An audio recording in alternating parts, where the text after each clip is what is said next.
భారతదేశంలో ఉన్న అసమానతల్ని రూపుమాపేందుకు అనేక చట్టాలు తీసుకువచ్చిన గొప్ప సంఘ సంస్కర్త పూలే అని జూపూడి శ్రీనివాసరావు, నరసింహారావు, ఉగ్గం సాంబశివరావు కొనియాడారు.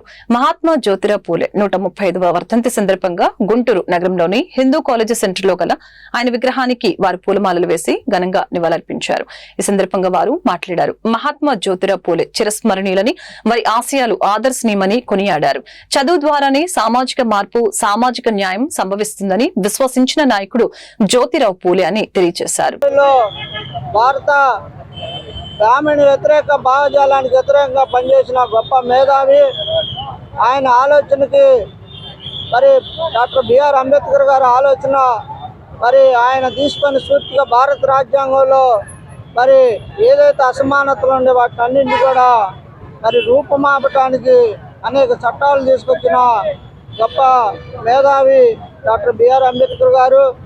మరి మహాత్మా జ్యోతిరావు పూలే బ్రాహ్మణ్స్ వ్యతిరేకంగా జరిగిన పోరాటంలో ఆయన భారతదేశంలో అణగారిన వర్గాన్ని ఈరోజు ప్రతి గ్రామంలో, ప్రతి పట్టణంలో కూడా ఆయన గురించి మరి స్మరించుకోవడం అంటే ఆయన చేసిన మరి పోరాటాలు ఈరోజు భారతదేశ వ్యాప్తంగా కొనియాడుతున్నారు. అంతేకాకుండా ఈరోజు గుంటూరు నగరంలో మరి ఎప్పుడో పెట్టిన మహాత్మా జ్యోతిరావు పూలే విగ్రహాన్ని పక్కనే సావిత్రిబాయి పూలే విగ్రహం పెట్టాలని మేము ప్రజా సంఘాలు అనేక మార్లు డిమాండ్ చేశాం. ఈ మధ్యకాలంలో గుంటూరు ఎమ్మెల్యే మాధవ్ గారిని కలిస్తే తప్పనిసరిగా బ్రిడ్జి అయిపోయినాక ఈ ఐలాండ్ సెంటర్లో ఏర్పాటు చేసి ఆమె విగ్రహం పూలే గారి విగ్రహం పెడతానని మాట ఇచ్చారు. కనుక గతంలో వైఎస్ ప్రభుత్వంలో చాలా దుర్మార్గంగా మరి బీసీ విగ్రహాలు కానీ మహాత్మా జ్యోతిరావు పూలే కానీ విగ్రహాలు పెడతానికి ఒప్పుకోలేదు. ప్రస్తుతం సామాజిక న్యాయం అని చెప్తున్న వాళ్ళు మరి ఆ రకంగా అడ్డుకున్నారు. మరి తెలుగుదేశం ప్రభుత్వంలో మరి పెడతామని హామీ ఇచ్చారు కాబట్టి మరి ఈ బ్రిడ్జి అయిపోయాక మహాత్మా జ్యోతిరావు పూలే అంబేద్కర్ రాజ్యాంగ నిర్మాత, ప్రపంచ మేధావి, అంబేద్కర్ మహాశయుడు సైతం నా గురువు అని చెప్పుకున్నటువంటి మహనీయుడు మహాత్మా జ్యోతిరావు పూలే. ఆయన 18వ శతాబ్దం చరమాంకంలో ఈ దేశంలో అసమానతలు ఉంది, అవిద్య ఉంది, అంటరానితనం ఉంది, సామాజిక అసమానతలు ఉన్నాయి.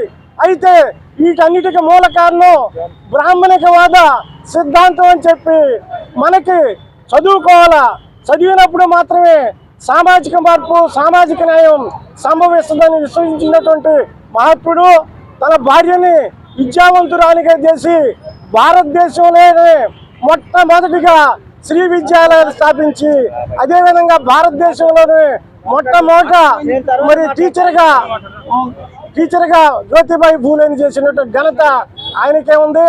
కాబట్టి ఆయన గులాంగిరి మొదలైనటువంటి గ్రంథాలు రాయించి జ్యోతిరావు పూలే 130వ వర్ధంతి సందర్భంగా స్థానిక మహాత్మా జ్యోతిరావు పూలే విగ్రహం దగ్గర బీసీ సంఘాలు, దళిత సంఘాలు, ప్రజా సంఘాల ఆధ్వర్యంలో గొప్పగా నివాళులు అర్పించడం జరిగింది.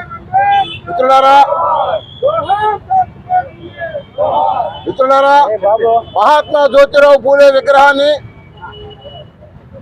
హిందూ కాలేజీ ప్రధాన కూడలిలో పెట్టి సావిత్రిబాయి పూలే విగ్రహాన్ని కూడా ఏర్పాటు చేసి ఐలాండ్ ఏర్పాటు చేయాలని గత దశాబ్ద కాలంగా మరి ఉన్నటువంటి డిమాండ్ని మరి ప్రభుత్వాలు మారుతున్నప్పటికీ కూడా, పాలకులు మారుతున్నప్పటికీ కూడా మరి ఆ యొక్క డిమాండ్గానే మిగిలిపోయింది. మొన్నటి వరకు ఫ్లైఓవర్ ఇక్కడ దాకా వస్తుంది కాబట్టి సెంటర్లో పెట్టడానికి వీలు కాదన్నారు. ఈ రోజున Shankar Vilas flyover Hindu AC college వరకు ఆగిపోయి ఉంది.